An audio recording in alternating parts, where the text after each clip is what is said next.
नमस्कार।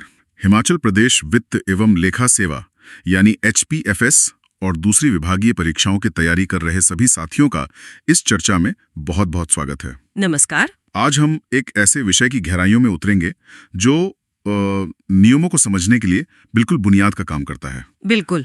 आज हम बात कर रहे हैं केंद्रीय सिविल सेवा छुट्टी नियम 1972 मतलब CCS लीव रूल्स 1972 के चैप्टर 1 की। हाँ, जिसका टाइटल है प्रारंभिक या प्रिलिमिनरी। जी, और उसमें भी खास तौर पर नियम 3 पर, जिसमें सारी महत्वपूर्ण परिभाषाएं, डेफिनेशंस दी गई हैं। किसी भी नियम को आप देखिए, सही ढंग से समझने के लिए उसकी परिभाषाएं समझना पहला कदम है। सही कहा, एकदम सही। ये परिभाषा में शब्द नहीं है, ये तो एक तरह से पूरे छुट्टी नियमों के ढांचे की ईंटें हैं। हाँ बिल्कुल। इनके सही मायने समझे बिना आगे बढ़ना मुश्किल है। हाँ बिल्कुल। तो फिर चलिए शुरू करते हैं नियम 3 की इस यात्रा को और एक एक करके हर परिभाषा को समझते हैं, खासकर परीक्षा और जो प्रैक्टिकल जरूरतें हैं उनके नजरिए से। हाँ बिल्कुल। ठीक है, तो नियम 3 सब रूल 1 से शुरू करते हैं। इसमें लिखा है कि भाई इन नियमों में जब तक कि संदर्भ से कुछ और मतलब ना निकले, पहली परिभाषा क्लॉज ए है प्रशासक यानी एडमिनिस्ट्रेटर। सुनने में तो सीधा लगता ही है। हाँ, परिभाषा सीधी है लेकिन है महत्वपूर्ण। यहाँ प्रशासक का मतलब साफ तौर पर एक केंद्र शासित प्रदेश यानी यूनियन टेरिटरी के प्रशासक से है। अच्छा। जिन्हें संविधान के अनुच्छेद 239 के तहत नियुक्त किया जाता है। ये जानना इसलिए जरूरी है ताकि नियमों में जब ये शब्द आए तो पता हो कि किसकी बात हो रही है। खासकर उन कर्मचारियों के लिए जो यूटीज में हैं या डेप्यूटेशन पर जाते हैं। बिल्कुल, उनके लिए बिल्कुल स्पष्टता रहती है इससे। समझ गया, ये तो कार्यक्षेत्र स्पष्ट कर दिया। अब आते हैं क्लॉज बी, लेखा परीक्षा अधिकारी यानी ऑडिट ऑफिसर।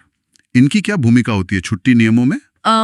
लेखा परीक्षा अधिकारी का मतलब है वो लेखा और लेखा परीक्षा अधिकारी मतलब अकाउंट्स एंड ऑडिट ऑफिसर, चाहे उनका ऑफिशियल डेजिग्नेशन कुछ भी हो। जैसे AG हो सकते हैं या प्रिंसिपल डायरेक्टर ऑफ ऑडिट। हाँ बिल्कुल, पदनाम कुछ भी हो सकता बिल्कुल है। सही। जिनके जुरिस्डिक्शन में, अधिकार क्षेत्र में उस सरकारी कर्मचारी का ऑफिस आता हो। अच्छा। छुट्टी नियमों के लिहाज से ये बहुत महत्वपूर्ण है क्योंकि छुट्टी के दौरान का वेतन है, लीव इनकैशमेंट है। हाँ। और दूसरे जो वित्तीय दावे हैं, हाँ, उन सब का ऑडिट और वेरिफिकेशन इन्हीं के जरिए होता है। अच्छा। तो कोई भी फाइनेंशियल इरेगुलरिटी हो, हाँ। उसको रोकने या पकड़ने में इनकी बहुत अहम भूमिका है। अच्छा, तो मतलब पैसों के हिसाब किताब की फाइनल जांच यही करते हैं बिल्कुल। छुट्टी के मामले में। हाँ, ये तो वाकई अहम है। अब क्लॉज सी है छुट्टी मंजूर करने के लिए सक्षम प्राधिकारी यानी authority competent to grant leave. ये तो बहुत जरूरी है जानना। निश्चित रूप से। हाँ। छुट्टी चाहिए तो पता होना चाहिए अर्जी कहाँ लगानी है। हाँ। तो ये परिभाषा उस अथॉरिटी को बताती है जिसे इन नियमों की पहली अनुसूची फर्स्ट शेड्यूल के कॉलम 3 में बताया गया है। ओके। फर्स्ट शेड्यूल में डिटेल में है कि किस ग्रेड के कर्मचारी के लिए कौन सी छुट्टी जैसे EL, CL, स्टडी लीव वगैरह कौन सा ऑफिसर मंजूर कर सकता है। ये हर कर्मचारी के लिए जानना बहुत जरूरी है ताकि वो सही अधिकारी को अप्लाई करे और प्रोसेस स्मूथ रहे। गलत जगह एप्लीकेशन देने से फालतू की देरी हो सकती है। यानी फर्स्ट शेड्यूल चेक करना पड़ेगा ये जानने के लिए कि हमारी छुट्टी कौन मंजूर करेगा।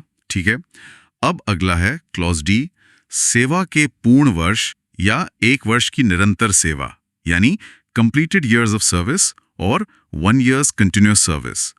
इसमें निरंतर शब्द पर शायद खास ध्यान देना होगा। बिल्कुल, इसका मतलब है केंद्र सरकार के तहत एक निश्चित पीरियड की लगातार सेवा।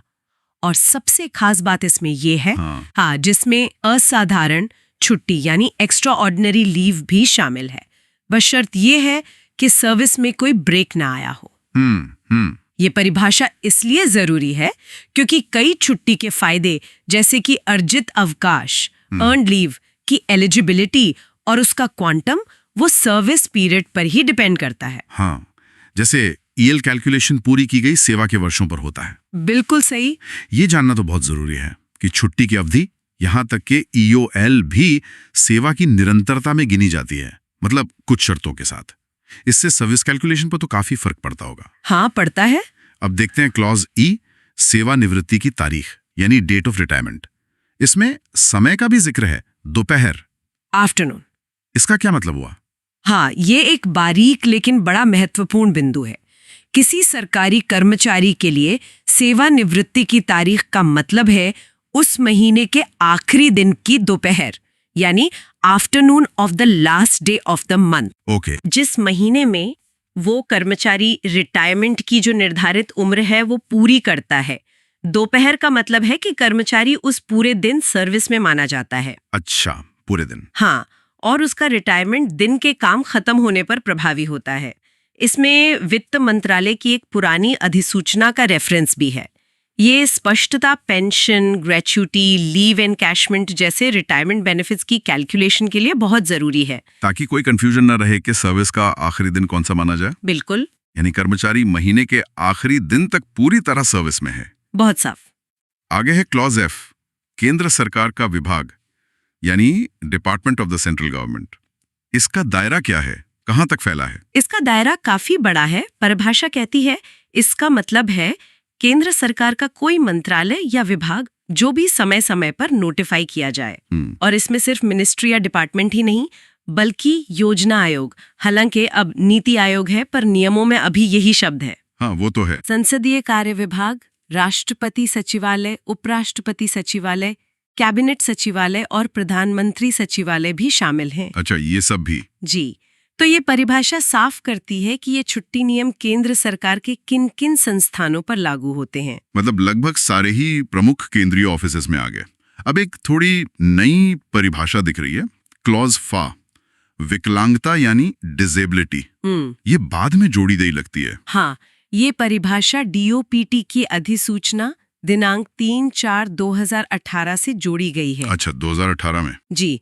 इसका कारण था दिव्यांगजन अधिकार अधिनियम 2016, यानी rights of persons with disabilities act 2016 को लागू करना और छुट्टी नियमों को दिव्यांग कर्मचारियों की जरूरतों के प्रति मतलब ज्यादा संवेदनशील बनाना।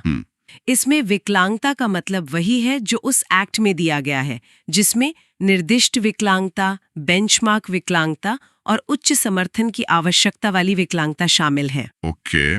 और इसी परिभाषा के आधार पर दिव्यांग कर्मचारियों को कुछ एक्स्ट्रा बेनिफिट्स मिलते हैं, जैसे स्पेशल कैजुअल लीव। ये एक तरह से इंक्लूसिव गवर्नेंस की तरफ एक अच्छा कदम है। ये तो बहुत ही अच्छा बदलाव है, नियमों को समय के साथ बदलना। चलिए अब आगे बढ़ते हैं क्लॉज जी, विदेश सेवा यानी फॉरेन सर्विस की ओर। क्या इसका मतलब विदेश मंत्रालय में काम करना है? नहीं, यहाँ विदेश सेवा का मतलब वो नहीं है जो हम आमतौर पर समझते हैं। अच्छा। छुट्टी नियमों के कॉन्टेक्स्ट में इसका मतलब उस सर्विस से है जिसमें कोई सरकारी कर्मचारी सरकार की मंजूरी से अपनी सैलरी भारत की संचित निधि यानी कंसोलिडेटेड फंड ऑफ इंडिया या किसी राज्य की संचित निधि या किसी केंद्र शासित प्रदेश की संचित निधि के अलावा, मतलब इनसे नहीं? हाँ, इनसे नहीं, बल्कि किसी और स्रोत से पाता है। जैसे मान लीजिए कोई कर्मचारी किसी पीएसयू या ऑटोनॉमस बॉडी, यूनिवर्सिटी या किसी दूसरी सरकार जैसे राज्य सरकार या विदेशी सरकार की यहाँ डेप्यूटेशन पे जाता है, तो उस पीरियड को विदेश सेवा माना जाता है। ओके। ये जानना इसलिए जरूरी है क्योंकि फॉरेन सर्विस के दौरान छुट्टी के नियम, खासकर लीव, सैलरी और पेंशन कंट्रीब्यूशन के नियम वो नॉर्मल नियमों से अलग होते हैं। अच्छा, तो इसका संबंध सैलरी के सोर्स से है, जगह से नहीं। ये तो एक आम कंफ्यूजन दूर हुआ। अगला है क्लॉज एच, प्रपत्र यानी फॉर्म। ये तो सीधा साधा लगता है। हाँ, इसका मतलब बहुत सरल है। प्रपत्र मतलब इन नियमों की दूसरी अनुसूची यानी सेकंड शेड्यूल में दिया गया कोई फॉर्म। ठीक है। छुट्टी की अर्जी के लिए, मेडिकल सर्टिफिकेट जमा करने के लिए या छुट्टी से जुड़ी दूसरी फॉर्मेलिटीज के लिए जो तय फॉर्मेट है वो इसी सेकंड शेड्यूल में दिए गए हैं। स्टैंडर्ड फॉर्म्स से काम में यूनिफॉर्मिटी और आसानी रहती है। यानी सारे फॉर्म्स सेकंड शेड्यूल में। अब आते हैं एक थोड़ी जटिल सी लगने वाली परिभाषा पर। क्लॉज आई, अर्धस्थायी नौकरी में सरकारी कर्मचारी यानी गवर्नमेंट सर्वेंट इन क्वाजी परमानेंट एम्प्लॉय। ये अर्धस्थायी या क्वाजी परमानेंट क्या स्थिति है? ये एक खास तरह की सर्विस कंडीशन थी जो अब काफी हद तक मतलब इररेलेवेंट हो गई है, लेकिन परिभाषा अभी भी नियमों का हिस्सा है। अच्छा, अब ज्यादा लागू नहीं होती? हाँ, व्यवहारिक रूप से नहीं। इसके दो भाग हैं। ए, ऐसा अफसर जिसे यूपीएससी ने मंत्रालय सेवाओं में नियुक्ति के लिए ठीक पाया हो और जिसे एक अस्थायी या स्थानापन्न पद पर इस लिखित भरोसे के साथ लगाया गया हो कि वो पद परमानेंट होने की उम्मीद है। लेकिन 3 साल की लगातार सर्विस के बाद भी उसकी कंफर्मेशन ना हुई हो, और बी ऐसा अधिकारी जिसे केंद्रीय सिविल सेवा अस्थायी सेवा नियम 1965 के तहत अर्धस्थायी यानी क्वाजी परमानेंट घोषित किया जा सकता था। ओके। ये उन कर्मचारियों को कुछ सर्विस सिक्योरिटी देती थी जो परमानेंट नहीं थे, पर क्योंकि 1965 के वो अस्थायी सेवा नियम अब खत्म हो चुके हैं, तो इस परिभाषा का प्रैक्टिकल महत्व अब लगभग नहीं है। तो ये एक तरह से अस्थायी और स्थायी के बीच की स्थिति थी जो अब ज्यादा मायने नहीं रखती। फिर इसके उलट क्लॉज जे, स्थायी नौकरी में सरकारी कर्मचारी यानी government servant in permanent employ, इसका क्या अर्थ है? ये परिभाषा बहुत महत्वपूर्ण है। इसका मतलब है वो अधिकारी जो किसी स्थायी पद परमानेंट पोस्ट पर मौलिक रूप से यानी सब्सटैंटिवली या अनंतिम रूप से, मौलिक रूप से मतलब प्रोविजनली, सब्सटैंटिवली नियुक्त है।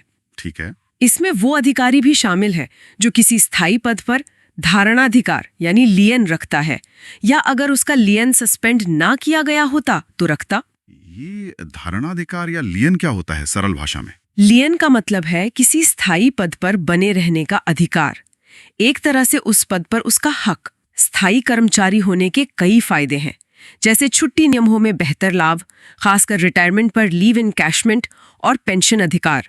ये सर्विस सिक्योरिटी का प्रतीक है। यानी स्थायी कर्मचारी वो जिसका किसी परमानेंट पोस्ट पर एक तरह से पक्का हक है। अब क्लॉज एल है मिशन प्रमुख यानी हेड ऑफ मिशन। ये परिभाषा किन के लिए जरूरी है? ये परिभाषा उन सरकारी कर्मचारियों के लिए महत्वपूर्ण है जो स्टडी या ट्रेनिंग के लिए विदेश जाते हैं। अच्छा, विदेश जाने वालों के लिए। हाँ, मिशन प्रमुख का मतलब है उस देश में जो भारतीय दूतावास या उच्चायोग है उसका प्रमुख, जैसे ambassador, charge d'affaires, ministers, consul general, high commissioner. या केंद्र सरकार जिसे इस रूप में घोषित करे। विदेश में रहते हुए छुट्टी या दूसरे एडमिनिस्ट्रेटिव मामलों के अप्रूवल के लिए ये अथॉरिटी महत्वपूर्ण हो सकती है, खासकर जब कर्मचारी स्टडी लीव पर हो। समझ गया। ये विदेश में इंडियन मिशन के हेड को रेफर करता है। अगला है क्लॉज एल, सैन्य अधिकारी यानी मिलिट्री ऑफिसर। इसमें तो सेना, नौसेना और वायुसेना के अलग अलग रैंक का जिक्र है। सिविल छुट्टी नियमों में इसकी जरूरत क्यों पड़ी? जरूरत इसलिए पड़ती है क्योंकि कई बार मिलिट्री ऑफिसर्स सिविल डिपार्टमेंट्स या पदों पर डेप्यूटेशन पर आते हैं। हाँ, आते हैं। तो ऐसे में ये साफ करना जरूरी होता है कि इन छुट्टी नियमों के लिए किन मिलिट्री कर्मियों को सैन्य अधिकारी माना जाएगा। इस परिभाषा में शामिल हैं आर्मी, नेवी या एयरफोर्स के कमीशन्ड ऑफिसर्स। ओके। और आईएआई अदर रैंक्स, जिनमें शामिल है आर्मी के जेसीओज, मानद कमीशन प्राप्त अधिकारियों सहित, और अदर रैंक्स के जवान। बी नेवी के ब्रांच लिस्ट ऑफिसर्स या रेटिंग्स, और सी एयरफोर्स के एमएन, जिसमें मास्टर वारंट ऑफिसर MWO भी शामिल हैं। काफी विस्तृत है ये तो। हाँ, ये विस्तृत परिभाषा सुनिश्चित करती है कि जब ये मिलिट्री कर्मी सिविल नियमों के दायरे में आए तो उनकी स्थिति स्पष्ट रहे। यानी सिविल सेवा में डिप्यूटेशन पर आए मिलिट्री कर्मियों के लिए ये परिभाषा खास है। और अब नियम 3 सब रूल 1 की आखिरी परिभाषा क्लॉज एम, अवकाश विभाग यानी वेकेशन डिपार्टमेंट। इसका क्या मतलब है और ये क्यों जरूरी है? अवकाश विभाग का मतलब है ऐसा डिपार्टमेंट या किसी डिपार्टमेंट का वो हिस्सा जिसमें नियमित लंबी छुट्टियां होती हैं, रेगुलर वेकेशंस। जैसे स्कूल, कॉलेज? हाँ बिल्कुल, जैसे शिक्षण संस्थान या जुडिशरी के कुछ हिस्से। इन छुट्टियों के दौरान वहां काम करने वाले कर्मचारियों को आमतौर पर ड्यूटी से अनुपस्थित रहने की इजाजत होती है। ये परिभाषा इसलिए खास है क्योंकि वेकेशन डिपार्टमेंट्स में काम करने वाले कर्मचारियों के लिए अर्जित अवकाश, अर्न्ड लीव के कैलकुलेशन और जमा करने के नियम नॉर्मल डिपार्टमेंट्स के कर्मचारियों से अलग होते हैं। अच्छा, अलग होते हैं कैसे? उन्हें आमतौर पर कम EL मिलती है क्योंकि वो रेगुलर वेकेशन का फायदा उठाते हैं। अच्छा, जैसे स्कूलों में गर्मी या सर्दी की लंबी छुट्टियां होती हैं तो वो वेकेशन डिपार्टमेंट हुए, और उनकी टीचर्स के लिए EL के नियम अलग होंगे। ये तो बहुत महत्वपूर्ण अंतर है। जी बिल्कुल। ये थी नियम 3(1) की सभी परिभाषाएं। हमने हर एक पर विस्तार से बात की, लेकिन नियम 3 में एक सब रूल 2 भी है। इसका क्या महत्व है? हाँ, सब रूल 2 अपने आप में एक गाइडिंग प्रिंसिपल है और बहुत ज्यादा महत्वपूर्ण है। अच्छा। ये कहता है कि इन छुट्टी नियमों यानी CCS लीव रूल्स 1972 में इस्तेमाल हुए ऐसे शब्द और अभिव्यक्तियां वर्ड्स एंड एक्सप्रेशंस जो यहाँ डिफाइन नहीं है, लेकिन मौलिक नियमों फंडामेंटल रूल्स FR या पूरक नियमों सप्लीमेंट्री रूल्स SR में डिफाइन है, तो उनका वही मतलब होगा जो उन्हें FR और SR में दिया गया है। ओके, मतलब FR-SR को देखना होगा। बिल्कुल, इसका मतलब है कि FR और SR इन छुट्टी नियमों के लिए आधारभूत नियम है, पेरेंट रूल्स हैं। अगर छुट्टी नियमों में कोई शब्द कंफ्यूजिंग लगे या डिफाइन ना हो तो हमें उसका मतलब FR और SR में ढूंढना होगा। ये नियमों की व्याख्या में एकरूपता और निरंतरता बनाए रखने के लिए जरूरी है। ये दिखाता है कि छुट्टी नियम अकेले नहीं पढ़े जा सकते, FR-SR का ज्ञान भी उतना ही जरूरी है। तो ये थी CCS नियम 1972 के नियम 3 में दी गई परिभाषाओं पर हमारी ये विस्तृत चर्चा। हमने देखा कि कैसे प्रशासक से लेकर अवकाश विभाग तक हर एक परिभाषा का अपना महत्व है और कैसे सब रूल 2 हमें FR और SR की ओर गाइड करता है। ये वाकई नियमों की नींव है। बिल्कुल, इन परिभाषाओं की स्पष्ट समझ के बिना छुट्टी नियमों को सही तरह से लागू करने में गलती होने की बहुत संभावना रहती है। चाहे वो छुट्टी की एलिजिबिलिटी कैलकुलेट करनी हो, सही अथॉरिटी से अप्रूवल लेना हो या रिटायरमेंट बेनिफिट्स तय करने हो, ये परिभाषाएं हर कदम पर रास्ता दिखाती हैं। हाँ, और परीक्षाओं की तैयारी करे साथियों के लिए तो इन परिभाषाओं की बारीकियों को समझना बहुत ही महत्वपूर्ण है। हम अपने सभी श्रोताओं का, खास तौर से HP, FAS और दूसरी विभागीय परीक्षाओं की तैयारी कर रहे साथियों का तहे दिल से शुक्रिया अदा करते हैं कि उन्होंने इतने धैर्य से इस गहन और तकनीकी चर्चा को सुना। जी, धन्यवाद।